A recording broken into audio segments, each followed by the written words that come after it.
Freedom changes with Orange. Today changes with Orange. Voilà. Alors, nous sommes au terme des exposés et nous allons passer immédiatement à la table ronde. Je prie les intervenants de la journée de prendre place, avec peut-être une place pour M.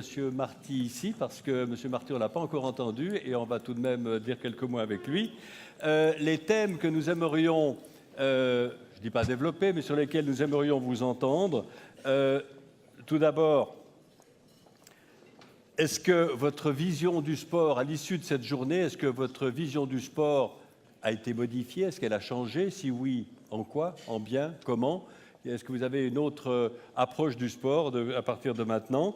Et puis, selon vous, le rôle du sport est-il obligatoirement lié à l'économie ou est-ce qu'il y a encore suffisamment de place aussi pour un sport sans économie, c'est-à-dire pour le plaisir, pour l'éducation, pour le sens humain? Bref, c'est un petit peu vos réflexions qu'on aimerait entendre avec bien sûr quelques questions personnelles à l'un ou l'autre d'entre nous, si vous le souhaitez. J'aimerais tout d'abord, pendant que vous peut-être réfléchissez un tout petit peu entre vous. J'aimerais vous préciser aussi qu'on va pas faire ce débat pendant 50 minutes. On va essayer de terminer malgré tout dans les temps, malgré le petit problème de timing que l'on a eu tout à l'heure. Et tandis que vous pensez déjà aux questions que vous allez nous poser, j'aimerais juste vous présenter André Marty, qui est à mes côtés. André Marty, le sport qu'il a pratiqué, lui, c'est la lutte suisse. Hein. Mais ce n'est pas pour ça qu'il est là, parce qu'il paraît qu'il n'aimait pas beaucoup le goût de la sciure, alors il a très vite abandonné. Mais André Marty, c'est un peintre. Et que peint-il? Il peint des casques. Il peint des casques. Et il est réputé dans le monde entier. Il était à Yvonand, maintenant il est à Achères, n'est-ce pas? Tu es à Achères. Et sa spécialisation, c'est de peindre des casques, par exemple pour les skieurs. Kusch, Vreni Schneider, quasiment toute l'équipe de Suisse a ces casques peints par André Marty. Des casques de pilotes automobiles, 18 pilotes de Formule 1 ont été coiffés, entre guillemets, par lui, dont Damon Hill, Barrichello, Coulthard, Buemi, etc. Et puis aussi énormément de casques moto, actuellement les 3 Suisses, dont Luthi, ou des célébrités comme Kevin Schwantz, etc. Et puis, il ne s'occupe pas que de sportifs, il s'occupe aussi de personnes très, très connues dans le showbiz. C'est-à-dire que chez lui, on voit tout à coup débarquer George Harrison. Enfin, on voyait, malheureusement, il n'est plus là, il n'est plus de ce monde, George Harrison. Ou Madonna, ça c'était la semaine dernière, je crois, qui fait de l'équitation. Et puis sa bombe, elle veut qu'elle soit peinte par André Marty. Alors, André, comment tu fais? Mais je ne sais pas comment je fais. J'essaye juste de faire le mieux que je peux. Et puis je pense que les sportifs qui viennent à la maison, déjà la première chose, c'est qu'on parle, quand on doit réaliser un casque ou réaliser quelque chose pour eux, on parle rarement de sport, mais on parle de leur personnalité pour essayer de faire sortir les choses. Donc j'en déduis que ce côté feeling passe bien. On parle de leur vie, ils parlent de la mienne, on parle de la mienne. Et puis voilà, ça crée une communion assez sympa. Et puis je crois que le travail qu'on réalise est assez connu. On est connu en Suisse, mais on est reconnu à l'étranger. C'est un joli truc. Et puis voilà, ça vient du monde entier. Je fais rien, moi, pour aller les chercher. C'est eux entre eux. Mais tu as fait chez qui ton casque? Il faut aller chez lui parce qu'il fait du bon job. Et puis je crois qu'une partie de ma vie les touche aussi. Donc voilà, ça fait une relation assez sympathique. Et puis là, on est peut-être un peu loin de l'activité, du lien, je dirais, avec l'économie, parce que ton autre activité essentielle, c'est celle au sein de l'association Porte-Bonheur. Alors, dis-nous de quoi il s'agit. Alors, l'association Porte-Bonheur, c'est une association qui est chargée d'apporter du rêve à des enfants orphelins de chez nous. Alors, on parlait tout à l'heure de rêve. J'ai écouté plusieurs fois ce matin les intervenants et cet après-midi. On parle beaucoup de rêves, de la vie, la chance d'avoir un entourage autour de soi. Mais il ne faut pas oublier que moi, je m'occupe peut-être un peu de cette marge qui, elle, n'a pas cette chance-là. Qu'à un moment donné dans leur vie, on leur a arraché quelque chose. Alors, quand on enlève les racines à quelqu'un, pour avancer, ça devient très difficile. Quand on enlève les racines, on enlève les rêves. Alors nous, notre job, et j'ai la chance dans ma vie, j'ai eu la chance, c'est dur de dire ça, mais à un moment donné, de perdre mes parents. Parce que 20 ans plus tard, si je ne les avais pas perdus, Porte-Bonheur n'existerait pas. Aujourd'hui, on a pu faire le bonheur et du rêve à plus de 700 enfants. offrir des trucs assez fous avec des sportifs.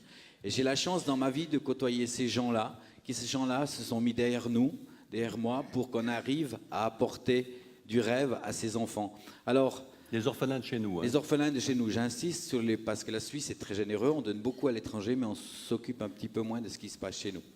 On parlait de sensibilité qu'il fallait écarter d'un groupe ce matin, mais je crois que pour nous, la sensibilité, elle est énorme, parce que pour ces enfants-là, il est important de leur redonner cette lumière, de leur redonner cette sensibilité à la vie. Et c'est pour ça que Porte-Bonheur existe. C'est grâce à ces sportifs, parce que si j'avais dit il y a 22 ans, je veux faire une association, on m'aurait dit, Dédé, t'es bien sympa, mais nous, on n'en a rien à branler. Par contre, quand vous avez un William Bess à l'époque, un Didier Cuche, un Steve Lecher ou un Capirossi qui était en moto, qui arrive, puis il dit, ben nous, on vient derrière toi.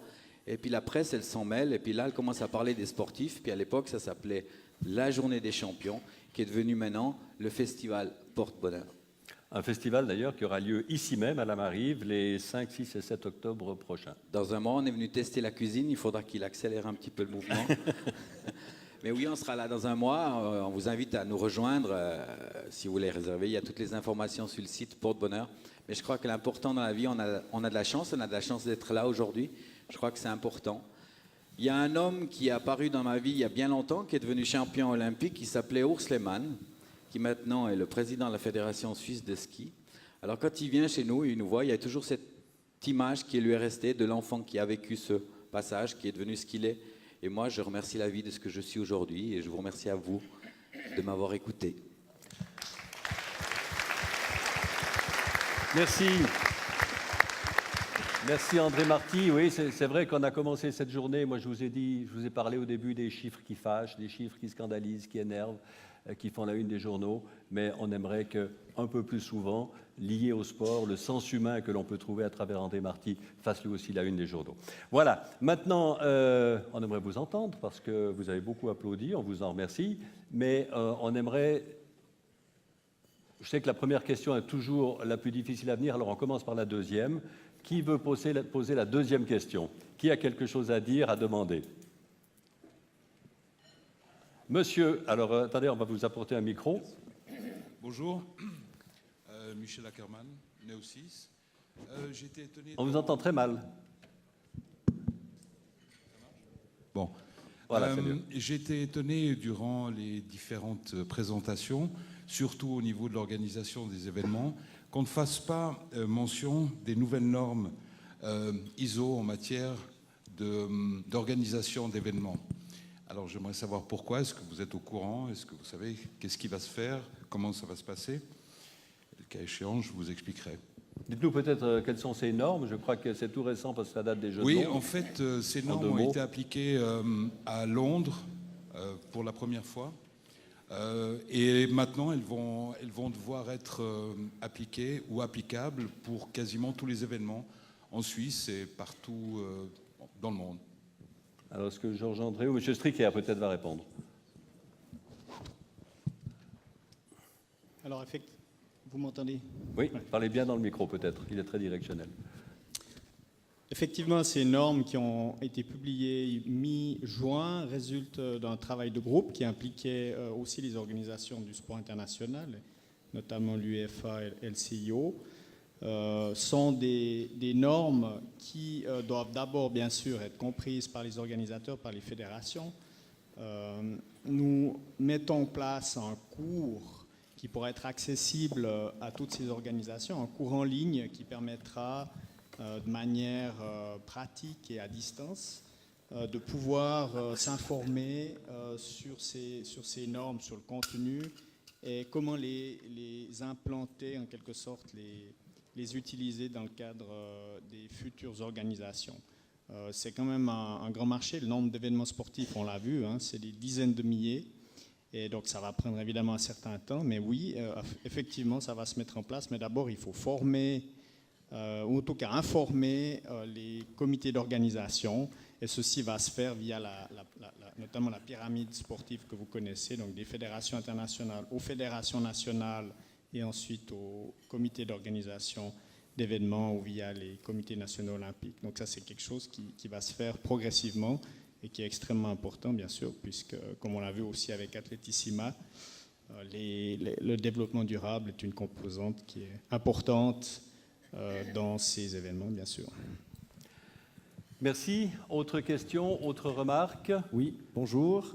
Je suis là au fond, de l'autre côté, sur votre droite. Ah, excusez-moi, Voilà. je ne vous ai pas vu. Bonjour, Serge Ruffi. Je voulais profiter qu'il y avait ici sur ce plateau 3 grands pour moi, M. sans vexer les autres, M. Carrel, M. Deschenaux et M. Robir. Ma question est la suivante. Que pensez-vous du niveau du mouillage, je vais dire ça, c'est pas forcément du français, du maillot suisse? Je prends l'équipe de hockey en Finlande, ça a été une catastrophe. L'équipe de foot aux Jeux Olympiques, je crois qu'on ne peut même pas la citer. Je voulais connaître votre avis par rapport à ça, se dire est-ce que nos équipes, nos athlètes sont fiers de notre maillot et de notre croix surtout. Évidemment que c'est... Qui se lance? Tu y vas ou j'y vais? Bah, écoutez, je ne sais pas, il y a des moments où bien sûr on est très fiers de nos athlètes.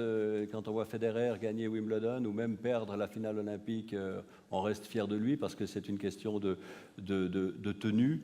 Ils ne font pas exprès de perdre, hein. Parfois, je pense qu'il y a certainement une préparation mentale qui fait cruellement défaut dans notre pays. Quand on voit la façon dont les Français sont préparés mentalement pour les Jeux Olympiques, à chaque fois, hein, pas seulement cette fois, je pense qu'on a un effort très sérieux à faire et faire comprendre à nos athlètes qu'être qualifiés pour les Jeux Olympiques, ce n'est pas une fin en soi, c'est le début. C'est le début d'une aventure qu'ils vont vivre dans un monde qu'ils ne connaissent pas. Personnellement, j'ai couvert 12 Jeux Olympiques, 6 d'hiver et 6 d'été pour la TSR. Je n'ai jamais été athlète, hein, mais c'est vrai que comparé à tous les grands prix que j'ai pu couvrir, à toutes les courses de ski, les championnats du monde, etc., et tout le reste, les Jeux Olympiques sont quelque chose de différent et c'est une histoire qui est tout autre et qu'il faut aborder de façon différente aussi par rapport à n'importe quelle autre compétition. C'est peut-être ce qui n'a pas été très bien compris. Certains l'ont très bien compris, hein. Regardez Steve Gerda, par exemple, ou Nicolas Spirig, qui ont vraiment compris et qui l'ont fait. En revanche, les escrimeurs, eux, ont passé complètement à côté, et d'autres aussi. Il y a aussi eu de la malchance, hein, quand chez Lara, c'est quand même un peu de malchance, ou d'autres également. Si vous parlez des sports d'équipe, c'est vrai qu'au hockey et notre équipe de foot, moi j'ai le sentiment qu'avoir, il faut voir le problème globalement, mais avoir un championnat de Suisse de football qui se déroule en plein Jeux Olympiques, pour les joueurs qui sont sélectionnés, ils ont la moitié de la tête au jeu, si c'est la moitié, et l'autre moitié qui est dans leur championnat en se disant j'espère que celui qui a pris ma place, il va me la rendre, etc. Ils avaient la tête ailleurs, de toute évidence, sans même parler de la bêtise d'un d'entre eux qui s'est mal conduit. Mais je crois que les Jeux, je suis convaincu que les Jeux sont quelque chose de tellement spécial qu'il faut absolument qu'on soit préparé, qu'on prépare nos athlètes une fois qu'ils sont sélectionnés. Un autre avis? Georges André. Bon, la première question, c'était par rapport au maillot. Donc, comme je le disais précédemment, c'est un problème d'éducation. Je crois que de par la position de la Suisse, de par sa pluriculturalité, je crois que le Suisse est déjà de prime abord une personne ouverte, tolérante. On est Suisse avec beaucoup de pudeur. Je ne pense pas que la première priorité pour un athlète, c'est de jouer pour le maillot national. L'athlète, d'abord, je pense que l'athlète va jouer pour ses objectifs avec un challenge qui s'est préparé. Et je crois qu'il est reconnaissant à ce que la Suisse mette en place pour lui, donc au travers de ses parents, au travers de ses entraîneurs, au travers des structures de la fédération, au travers de ce que peut-être Macolin offre, ce que la fédération sportive met en place. Mais ce n'est pas le premier objectif. Je ne suis pas là pour apporter une nouvelle médaille à la Suisse. Ce n'est pas sa motivation première. Je crois que le Suisse n'est pas fabriqué comme ceci. Et je crois qu'il faut faire très attention avec l'utilisation abusive du nationalisme. On a vu de tristes cas durant l'histoire du sport, l'histoire des Jeux Olympiques. En tout cas, personnellement, moi, avec un athlète, même lorsque j'étais entraîneur national de l'équipe nationale féminine, je n'ai jamais dit aux filles, il faut taper ces Italiennes, ces Brésiliennes, ces Cubaines. Je disais plutôt, les filles, nous avons de la chance.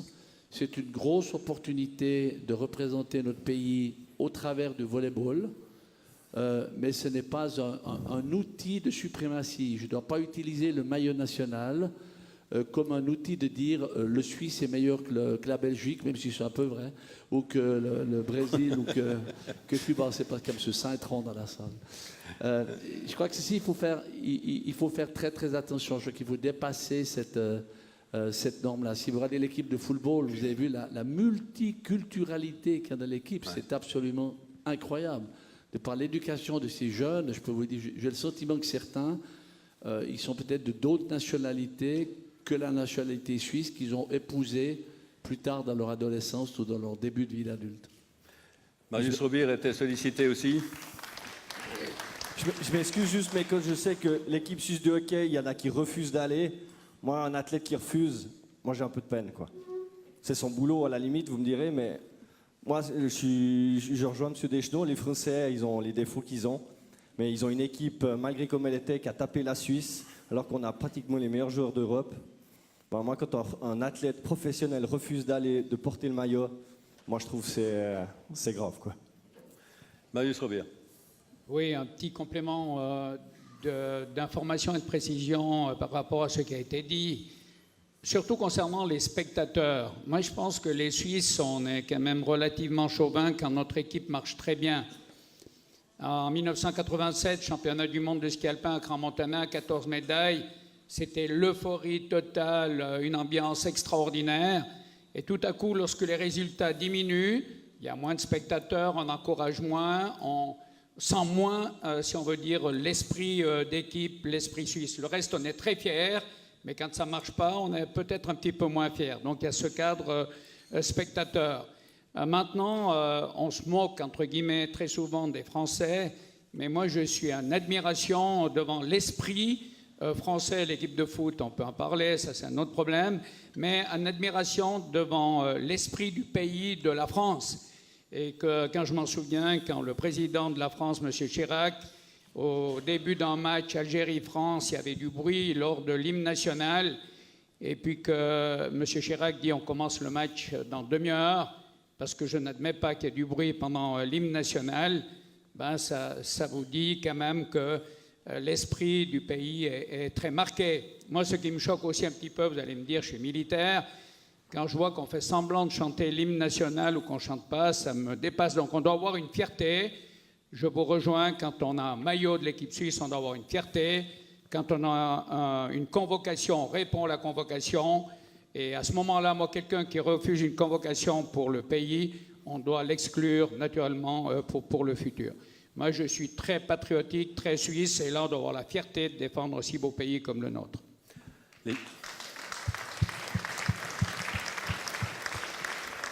Les seuls qui ont le droit de ne pas chanter les paroles de leur hymne national, c'est les Espagnols, parce qu'il n'y en a pas. Il n'y a pas de paroles. Question dans la salle. Alors, bonjour. Oui, moi, j'ai une petite question, tout simplement. Il parlait de la France. Je me rappelle qu'il y a une dizaine d'années, une vingtaine d'années, la France avait fait des Jeux Olympiques catastrophiques. Le pays a investi des millions et des millions pour avoir des infrastructures au niveau du pays. J'aimerais connaître un tout petit peu aux invités qu'est-ce qu'ils pensent des infrastructures que l'on a en Suisse, surtout par rapport aux villes. Je crois qu'en complément de cette question, tout à fait pertinente, on peut aussi mentionner le fait que si la France a véritablement, pour parler de la France, investi pour faire rebondir le sport, en Suisse, le sport, c'est avant tout une affaire de privé. Hein. Regardez Atletissima, regardez les épreuves ici, c'est avant tout des privés qui gèrent et qui organisent le sport en Suisse. Mais encore, c'est un message de Jackie de la Pierre qui m'a dit « J'espère qu'on parlera de ça ». Alors je l'ai dit, voilà. Georges André. Étant d'abord quelqu'un de l'éducation, le sport suisse a été réfléchi et pensé d'abord pour les écoles et pour le sport pour tous. Et il ne faut pas oublier, si je donne un chiffre, on parle du sport de compétition, c'est ce qui nous occupe aujourd'hui. C'est moins de 1% d'une population. Tout l'argent dont on parle, tout l'argent qui est amené, touche moins de 1% de population. C'est clair, c'est une vitrine extraordinaire, le sport de compétition. Mais je dois vous dire que le sport à l'école, l'éducation physique scolaire, le sport santé, ce qui vous touche tous, j'espère, donc pour moi, c'est encore peut-être bien plus important. Et je crois qu'en termes de salles de sport, de terrains de sport, elles ont été réfléchies pour l'école. Aujourd'hui, il y a un travail mixte qui est en train d'être fait parce qu'on a eu l'Eurofootball et d'autres manifestations ou événements importants. Donc il a fallu se doter de structures beaucoup plus importantes, plus internationales. Mes chers messieurs, Athènes, aujourd'hui, qui organise les Jeux olympiques, que sont devenues ces monstrueuses constructions? Moi, je préfère être suisse, franchement. Parce que lorsqu'on voit les milliards qui ont été dépensés pour des infrastructures qui sont complètement inutiles en termes d'écologie, de durabilité, de réflexion, je dois dire que c'est une honte, on ne peut pas être fier de ça. Et je dois dire, au sein de la Suisse, par un regard transversal, une collaboration entre les cantons, il y en a peut-être qui ne vont peut-être pas apprécier, mais c'est égal, je trouve bien que dans le projet Métamorphose de la ville de Lausanne, on ait prévu un stade de football de 13 000 places et de 15 000 places, et non pas un stade de football de 30 000 places. Il y en a un à la Praille, la moitié les 9/10 du cas n'est jamais plein. On a un grand stade à Berne, on a un grand stade à Bâle, on a bientôt un grand stade à Zurich. C'est assez pour s'occuper des événements de dimension internationale dans ce pays. Je crois qu'il faut aussi avoir l'honnêteté, le courage, parce que c'est de l'argent public, de réfléchir aussi avec une portée plus humaine lorsqu'on construit une installation. Et je crois que ceci est important. Il manque des installations de haut niveau en Suisse. C'est juste, mais il faut bien les réfléchir. Et là, la Confédération et les cantons donnent un immense coup de main. Je ne sais pas si vous connaissez la CISIN. C'est une organisation qui participe à la construction des installations sportives du pays de dimension nationale. Monsieur Ayer. Ouais. Moi, j'aimerais rebondir sur les budgets que le sport suisse a. Dans le cadre du taekwondo à Pékin, on avait qualifié une fille qui a fait moyennement bien à Pékin et qui aurait pu arriver à Londres. Le budget dont on disposait pour la période Pékin-Londres, c'était à peu près 60 000 francs par année pour assurer le support de l'ensemble des athlètes suisses qui allaient se préparer dans le taekwondo pour Londres. Ce budget-là se compare, alors si on prend notre pays voisin, à 5 millions d'euros. Donc les Français avaient 5 millions d'euros par année pour se préparer pour les Jeux de Londres. Résultat, 2 médailles olympiques. Donc aujourd'hui, je pense que si on n'investit pas dans des gens, dans le support, dans le training, dans l'expérience des athlètes qui doivent pas seulement s'exposer quand ils sont aux Jeux olympiques, mais à l'occasion de bien d'autres événements, on n'arrivera pas. Et ce qui me fait parler du taekwondo, c'est que j'ai lu dans la presse ces derniers temps que la Suisse devait se replier sur les sports de deuxième zone pour gagner des médailles. Eh bien non, je pense que même les sports qu'on appelle deuxième zone, comme le taekwondo, c'est des sports aujourd'hui où les pays investissent parce qu'on a envie de faire des médailles. Autre question? Autre remarque? Oui, monsieur. Attendez, le micro qui va arriver. Une question sur la droite. Alors, d'abord la question sur la droite et ensuite monsieur. Sébastien Dufaux, bonjour. Bonjour. Ma question, elle rejoint peut-être un petit peu, mais ça c'est plus sur la formation. On voit qu'en Suisse, on est très fort dans l'administration sportive, on est très fort dans la science du sport, dans les technologies. Et par contre, la formation, on commence à y venir, mais par rapport, je dirais, à nos voisins, on est quand même un peu en retard. Et j'ai l'impression que c'est plutôt une réflexion politique qui manque de ce côté-là. On a des moyens qui sont assez bons en Suisse. Est-ce que l'investissement au niveau de la formation des sportifs, au niveau des structures de formation, est assez grande comme l'ont fait par exemple l'Angleterre, ils avaient les Jeux Olympiques, donc ils ont mis les moyens. Mais nous, j'ai l'impression qu'on est un peu marginalisé si on est un sportif d'élite. C'est pas un sport, c'est pas un métier à part entière d'être sportif d'élite. Et c'est un peu, j'ai l'impression que c'est plus politique que finalement un manque de moyens. Claude Stricker va vous répondre. Je serai certainement complété par Georges André sur ce sujet-là, puisqu'il est aussi des milieux de formation. Il y a des progrès qui sont faits, il y a différentes structures, les sports-études se mettent progressivement en place. Certains sports ont été plus vite que d'autres, par exemple en ski alpin. Les centres de Brieg, Davos et Engelberg offrent quand même une possibilité vraiment intéressante aux skieurs d'un niveau national ou international, entre 16 et 20 ans, d'accomplir leur maturité dans un centre dans lequel il y a une flexibilité de la part des enseignants, des entraîneurs qui sont sur place. Un hébergement aussi, donc tout en un all-in-one qui a l'air de fonctionner. On voit déjà les premiers athlètes qui proviennent de ces centres. Dans les années plus jeunes, qui me paraissent vraiment là où le plus de progrès peuvent être faits, puisqu'on sait que toutes les aptitudes sportives se développent dans les âges plus jeunes. Là, il y a certainement énormément d'efforts encore à faire, tout en respectant bien sûr l'enfant, les aspects d'éducation. On connaît les centres en football de Payerne qui marchent relativement bien, mais il y a certainement encore beaucoup d'efforts à faire et surtout une difficulté en Suisse qui est bien sûr cette gouvernance cantonale qui complique un peu les choses. On peut difficilement avoir un leadership national. Bien sûr aussi, en Suisse, on est assez frileux dans le fond d'être décentré par rapport à son domicile.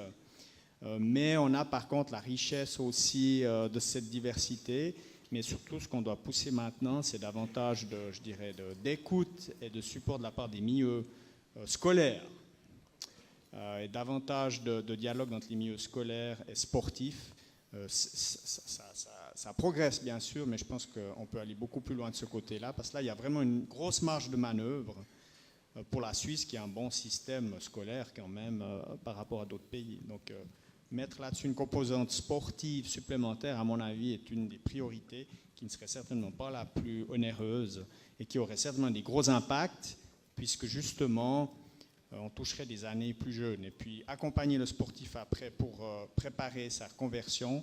Je crois aussi que les choses se mettent en place, mais on a besoin aussi du support des milieux économiques, des entreprises qui acceptent d'avoir des apprentis qui ont une flexibilité de leur horaire. C'est des choses quand même relativement simples, mais c'est quand même pas facile de trouver des patrons qui soient d'accord d'offrir cette flexibilité-là. Donc je dirais, les mesures sont pas du rocket science, mais il faut une volonté de toutes les parties prenantes. Encore une question, monsieur. Voilà le micro qui arrive. Donc bonjour à tous, merci pour toutes ces conférences. Il y a une chose qui m'a frappé particulièrement, il y a eu ces Jeux Olympiques avec des sports qu'on connaissait à peine ou pas du tout. Donc je dirais que tant mieux, j'ai découvert plein de sports. Vous êtes toutes des personnes qui veulent donner de la technologie au sport. Quelque chose m'a frappé, M. Carrel, qui disait « Je ne dois rien au terrain ». C'est le terrain qui m'a tout donné, et ça je trouve tout à fait fantastique ce que vous avez dit, parce que c'est vrai, c'est vos jambes, les bras qui ont travaillé. Aujourd'hui, qu'est-ce qu'on veut faire? On veut que le sport soit un show. C'est-à-dire quoi un show? On veut donner un cirque aux spectateurs. On veut donner le maximum, donc qu'est-ce qu'on fait? On va améliorer le vélo, on va améliorer plein de choses, et aussi, qu'est-ce qu'on va malheureusement dire aux sportifs? Si tu n'es plus dans le coup, débrouille-toi pour être. Qu'est-ce qu'ils vont faire? Ces gens se doper. Donc, à quelque part, cette technologie amène un petit peu aussi les sportifs à se doper, parce qu'ils ne se dopent pas, je n'arrive pas à arriver au maximum. Et je veux aussi arriver à un sport, vous disiez passion, pas passion. Les Français sont bons, les autres ne sont pas bons, mais je dirais, mais n'oubliez pas que le sport, c'est une passion. Puis, on l'aime, le sport. Monsieur Deschenaux m'a fait tomber amoureux de la Formule 1. Même qu'il y ait suisse ou pas, j'étais passionné juste par ses commentaires. Donc c'était la passion de ce sport-là qui m'a aujourd'hui touché.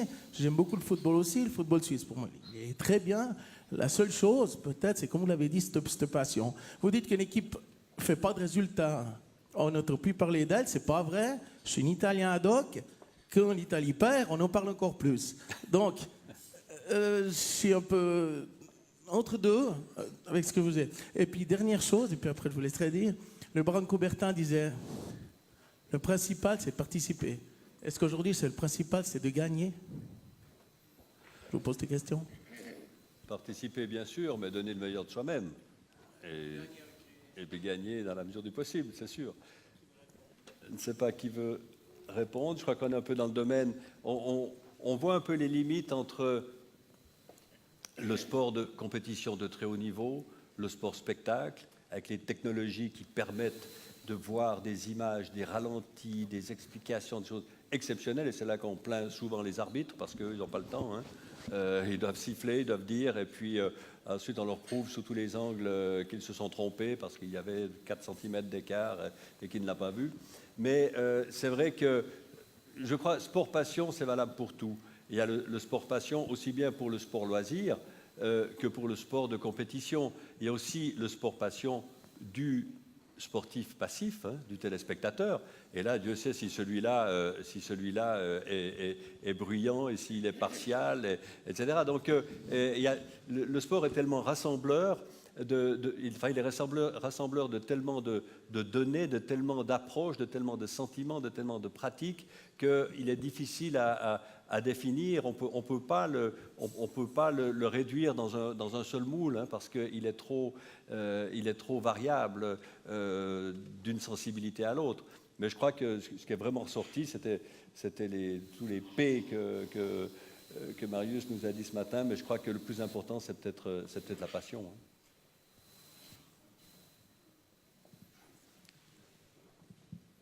Quelqu'un a-t-il encore quelque chose? Oui, monsieur. Merci, Jean-François Berson.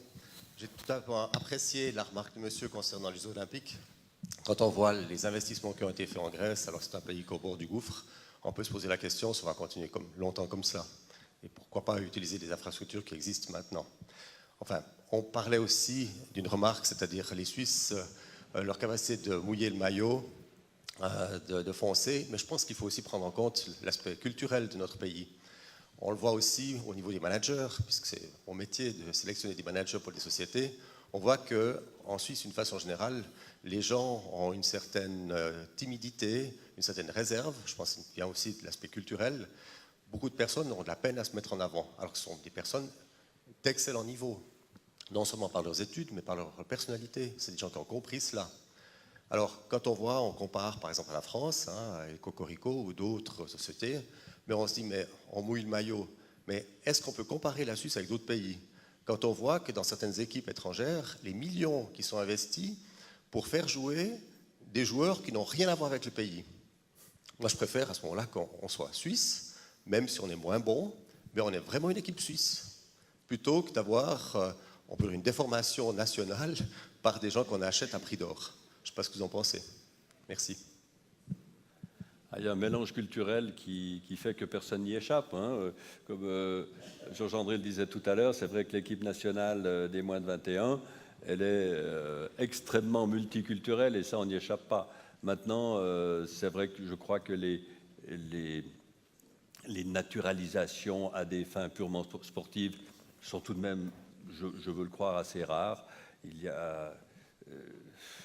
On vit la mondialisation dans le sport aussi. Le sport reste un miroir de notre société et avec ses bienfaits et avec ses tares, dirons-nous. Et je crois que là, personne n'y échappe. C'est quelque chose... Je ne vais pas être le seul à parler. Moi, j'ai beaucoup parlé aujourd'hui. Toi aussi. Mais... Avec quand même un complément de ce que tu dis, je trouve quand même intéressant. Si tu poses la question, si tu prends l'exemple du football, des moins de 21, des moins de 19, etc., tous ces gens qui viennent de différents pays, cette multiculturalité extraordinaire qui amène une différence à cette équipe nationale, si tu leur poses la question, ils ne sont pas plus doués que des Suisses de leur même âge. Le gros problème, c'est qu'au moment du choix, le fameux Suisse, fils de et compagnie, le père et la mère vont leur dire, est-ce que tu es bien sûr qu'on va te laisser aller vers une carrière de sportif de haut niveau? Est-ce que tu vas vraiment gagner ta vie en étant un hockeyeur professionnel ou un footballeur professionnel? Chez nous, on fait d'abord des études, on fait d'abord un apprentissage, et à côté, tu joueras un tout petit peu à football. De l'autre côté, c'est d'autres jeunes qui viennent d'autres milieux, parce que leur culture les a amenés aussi à se réaliser dans un rêve de sportif d'élite, c'est différent. Donc c'est ce que Claude disait avant, il s'agit bien d'une culture du pays le sport de haut niveau dans le pays n'a pas vraiment une considération. N'a pas vraiment une considération. Il n'y a pas vraiment une structure politique qui a été mise en place pour que le jeune se sente suffisamment soutenu et entouré pour qu'il ose se lancer dans une carrière de sportif d'élite. Je crois qu'il ne faut pas se masquer la réalité. Federer est un professionnel. Il fait médaille d'argent aux Jeux Olympiques. Cancellara est un professionnel. Comme tu l'as dit, il est tombé, c'est dommage. Gerda, son cheval, tu le sais très bien, c'est des millions. Donc tu as un mécène qui lui a offert ce cheval, un milliardaire qui lui a offert le cheval, etc. Spirig, c'est une toute petite différence. Spirig a fait un master en droit. Et cette fille a réussi à se mettre en parallèle, elle a eu le courage dans un sport de fou, etc. Le triathlon est un sport incroyable, c'est pas le football. C'est 30 heures à 35 heures d'entraînement par semaine. Donc cette fille, par elle-même, a osé l'expérience du haut niveau, tout en ayant assuré ses arrières au travers d'un cursus universitaire quand même intéressant. Tu peux analyser tout, etc. Nous ne sommes pas à égalité sur le point de départ avec les athlètes d'autres pays. On ne part pas à égalité. L'effort que les Anglais ont mis en place, comme disait mon voisin, ce sont des millions. Alors la question qu'on peut se poser, est-ce que ça vaut la peine? Est-ce qu'il faut vraiment investir ces millions pour faire de notre pays, dans le domaine du sport, des athlètes qui nous ramènent 32 médailles? Le classement du CIO, excuse-moi, Denis Oswald, je trouve désolant. La Belgique a gagné 1 médaille et demie, la Suisse 2, la Corée 12, la France 15. Moi, je ne me réalise pas au travers du nombre de médailles que j'ai gagnées. Pour moi, ça ne donne pas la valeur d'un pays seulement de se comparer seulement à l'aune des médailles qu'on a gagnées. Donc il y a quand même une réflexion plus profonde à faire que celle qu'on est peut-être en train d'aborder à cette table ronde. Il est évident aussi qu'organiser des Jeux Olympiques suscite des vocations, des motivations absolument incroyables. Et c'est pour ça, je pense, qu'il faut se réjouir à l'idée que Saint-Moritz puisse avoir les Jeux d'hiver en 2022. Parce que là, ça va susciter des vocations dans quasiment tous les sports olympiques d'hiver. Et la Suisse, grâce à cette opportunité, va peut-être pouvoir faire un bond en avant. Les Jeux d'été, on ne les aura jamais par la force des choses. Mais au niveau des Jeux d'hiver, il faut vraiment souhaiter parce que c'est une source de motivation, d'allant et d'unité, de sentiment national vers un but. On dit, ben voilà, on reçoit les Jeux, on veut montrer que non seulement on va bien les recevoir, mais on va leur montrer aussi de quel bon on se chauffe et ce qu'on vaut. Ça, je crois que c'est la meilleure chose qui pourrait nous arriver. Espérons qu'on n'aura pas une nouvelle désillusion. Mais je ne serai plus là pour pousser mon coup de gueule comme à Séoul lors de la désignation de Turin. Voilà, on arrive gentiment au terme. Est-ce qu'il y a encore une question? Oui, une question. Alors on va dire que c'est la dernière parce qu'on est à 1 minute près du timing. Hein. C'est pas mal quand même. Je vais essayer d'être rapide. Pierre-André Schranz. J'avais une question, je reviens sur ce que disait M. Carrel par rapport en fait, aux moyens qu'on met à disposition de nos athlètes en vue de ramener des médailles. J'ai suivi 2 jeunes qui voulaient se qualifier en voile en 470 et ce que je me rends compte, c'est que ces gens-là n'ont la possibilité de le faire que parce que les parents leur prêtent le camping-car. Ils vont effectivement ramer sur les épreuves comme tous les autres, mais ils vont encore réparer leur bateau le soir, ils vont s'occuper de toute la préparation matérielle, alors que pour les autres nations, pour des jeunes de leur âge, on a un environnement technique, on a des préparateurs, on a quelqu'un qui s'occupe de la cuisine, etc. Et là, clairement, on ne se bat pas avec les mêmes moyens. J'aimerais justement une réaction par rapport à ça. Qu'est-ce qu'on est prêt à engager? Ça confirme ce que disait Georges André. On n'est pas... On part pas du même niveau. On est tellement d'accord avec vous qu'on n'a pas de réponse à vous donner. Mais je crois, à moins qu'il y ait encore une question absolument incontournable, ce qui ne semble pas être le cas, je vais demander à M. Cédric Bourboin et à M. Achille Crivelli, les 2 fondateurs du Forum économique du Nord-Vaudois, de se joindre à nous pour vous apporter les mots de remerciement, d'adieu et surtout de rendez-vous à l'année prochaine. On rappelle, jeudi 5 septembre 2013, gestion et intégration du savoir, un thème tout différent, avec sans doute d'autres invités et conférenciers de marque, comme ceux que nous avons eu le plaisir d'accueillir aujourd'hui. Voilà. Merci à Jacques pour cette modération très appréciée tout au long de la journée. Merci à tous nos conférenciers. Merci à ceux qui sont déjà partis. Merci à Mix et Remix. Et merci à vous tous par votre présence. J'espère que la journée vous a plu. J'ai encore une petite annonce à vous faire, c'est que M. Jacques Deschenaux sera à votre disposition à l'apéritif qui est dressé derrière vous pour une petite dédicace de son livre, de son ouvrage, Ma course. Voilà, un grand merci, un bon retour chez vous et à l'année prochaine.